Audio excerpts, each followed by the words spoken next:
আল্লাহর নবীর জামানায়, বিশ্ব নবীর জামানায় একজন মহিলা এত বড় গুনাহ করেছে। গুনাহ করার কারণে তিনি চিন্তা করলেন, আমি তো এত বড় পরকিয়া করলাম, জিনা করলাম, ব্যভিচার করলাম। জিনা করার কারণে, এই জিনা অবস্থায় যদি, ব্যভিচার অবস্থায় যদি আমি মারা যাই, আল্লাহ তাআলার কাছে বড় মাপ পাবো না। মারা যাওয়ার পর কবরটা তো আমার জন্য জাহান্নাম হয়ে যাবে। এই মহিলাটা এবার চিন্তা ফিকির গবেষণা করে করে দেখলেন, আল্লাহর নবীর কাছে গিয়ে আমার এই গুনার কথা বলে। বিশ্ব নবীর কাছে এসে মহিলাটা বললেন, ইয়া রাসূলুল্লাহ, ইয়া হাবিবাল্লাহ, হুজুর, আমি তো এত বড় মারাত্মক পাপের কাজ করলাম, আমি এত বড় গুনার কাজ করেছি নবীজি, আপনার কাছে আমি বিচার চাই, আপনি আমার এই বিচারটা করে দেন। আল্লাহর নবী প্রশ্ন করলেন, ওগো মহিলা, তুমি কি এত বড় মারাত্মক ভুল করেছ, কি পাপের কাজ করেছ? এবার আল্লাহর নবী যখন প্রশ্ন করে, মহিলা এবার ডেকে বললেন, ইয়া রাসূলুল্লাহ, আমার যৌবনের তাড়নায় আমি একদিন হঠাৎ করে এক যুবকের সঙ্গে বড় জিনায় লিপ্ত হলাম। আমি জিনা করে ফেলেছি, পরকীয়ায় লিপ্ত হয়েছি, ব্যভিচার করে ফেললাম। আল্লাহর নবী, বিশ্ব নবী বলল, তুমি যখন নিজের ভুলটা শোধরায় নেওয়ার জন্য আমার কাছে বিচার চাইছো, তোমার বিচার করা হবে। তবে তোমার কাছে আমার আবার প্রশ্ন হলো, তুমি বলো, তুমি যে ব্যভিচার করলা, জিনা করার কারণে তোমার কি কোনো পেটে বাচ্চা আসলো নাকি? মহিলাটা ডাক দিয়া কয়, নবীজি, আমার তো পেটের মধ্যে বাচ্চা চলে আসলো। আল্লাহর নবী বললেন, ওগো মহিলা, শোনো, তোমার বিচার এই মুহূর্তে করা হবে না, তোমার বিচার করা হবে, কারণ ওই নিষ্পাপ মাসুম বাচ্চা, তোমার পেটের মধ্যে নিষ্পাপ একজন বাচ্চা, একটা সন্তান আছে। ওই সন্তানটা যতদিন পর্যন্ত ভূমিষ্ঠ না হবে ততদিন পর্যন্ত তোমাকে বিচার করা হবে না। মহিলাটা ডেকে বললেন, ইয়া রাসূলুল্লাহ, ইয়া হাবিবাল্লাহ, এর জন্য কতদিন পর্যন্ত আমি অপেক্ষা করব? আল্লাহর নবী বললেন, 9 মাস 10 দিন যখন পুরা হয়ে যাবে, সন্তানটা পৃথিবীর জমিনে চলে আসবে, ওই সময় তুমি আমার কাছে আসবা, তোমার পরকীয়ার বিচার করা হবে। মহিলাটা এবার হাওমাও করে কান্না শুরু করে দিলেন, আর আল্লাহর কাছে ডেকে বললেন, আল্লাহ, তুমি তো হায়াতের মালিক, তুমি তো মৌতের মালিক, তুমি আমার হায়াতটা বাড়ায়া দাও। আয় আল্লাহ তাআলা, আমি যদি এমন অবস্থায় মারা যাই, ওই যে কবরটা হবে আমার জন্য বড় জাহান্নাম। আমি জাহান্নামে জাহান্নামটা কেমন করে ভোগ করব? ও আল্লাহ, তুমি হায়াতের মালিক, তুমি আমার হায়াতটা বাড়ায়া দাও। আল্লাহ তাআলার কাছে যখন মহিলাটা কান্না সুরে যখন আল্লাহর কাছে হায়াত চাইলেন, আল্লাহ রাব্বুল আলামিন দিনের পর দিন, এবার রাতের পর রাত, মাসের পর মাস, এবার 9 মাস 10 দিন পুরা হয়ে গেল। এই সন্তানটা পৃথিবীর জমিনে ভূমিষ্ঠ হল। কলিজার টুকরা সন্তানকে এবার কোলের মধ্যে নেকড়া দিয়ে জড়িয়ে ধরে আল্লাহর নবী, বিশ্ব নবীর কাছে এসে হাজির হয়ে গেলেন।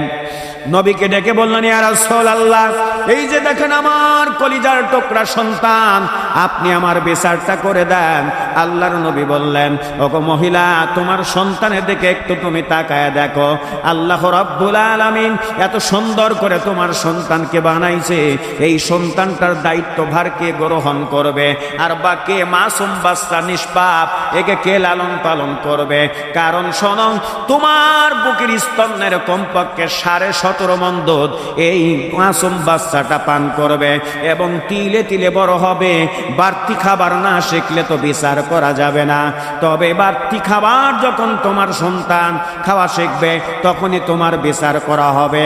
আর তোমার বুকের দুধ 17.5 মণ দুধ পান করতে গেলে কমপক্ষে 30 মান আর 2.5 বছর সময় লাগবে। ওগো মহিলা, তুমি যাও, তোমার বিচার এই মুহূর্তে করা হবে না। মহিলাটা 2 চোখের পানি টপ টপ করে পড়তেছে, আর আল্লাহকে ডেকে বলে, আল্লাহ, তোমার নাম রহমান, তোমার নাম রহিম, আল্লাহ তুমি দয়ালু, আল্লাহ তুমি হায়াতের মালিক, তুমি মৌতের মালিক, আল্লাহ তুমি আমার হায়াতটা বাড়ায়া দাও, আমি যেন এই অবস্থায় মারা না যাই, আমি যেন জিনা ব্যভিচারের শাস্তি আল্লাহর নবীর কাছ থেকে নিয়ে যেন মারা যায়। আল্লাহ রাব্বুল আলামিন মহিলার 2.5 বছর 30 মাস যখন এবার হায়াতটা বাড়ায় দিয়েছেন, এবার মহিলাটার সন্তান তিলে তিলে বড় হলো, বাড়তি খাবার শিখলো। সন্তানের হাতের মধ্যে একটা রুটি দিয়া আল্লাহর নবীর কাছে এসে হাজির হয়ে গেলেন।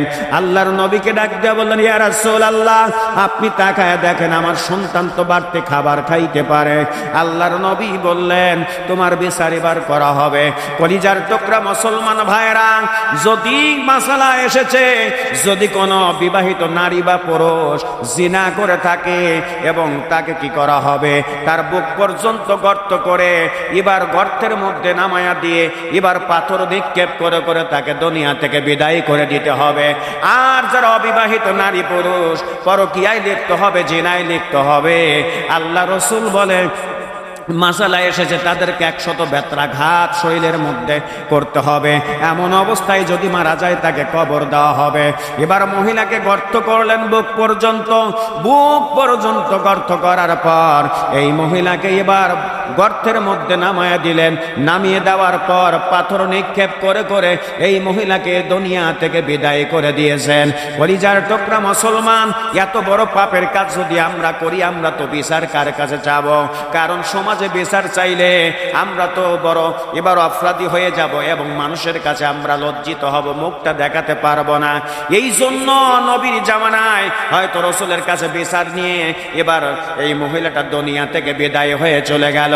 এই জন্য কলিজার টুকরা মুসলমান, যদি পাপের কাজও আমরা করে থাকি, আল্লাহ তাআলার কাছে গোপনে নামাজ আদায় করে করে এবার আল্লাহর কাছে বলতে হবে, ওগো আল্লাহ, ওগো মালিক, তুমি আমাদেরকে ক্ষমা করে দাও, আমাদেরকে মাফ করে দাও।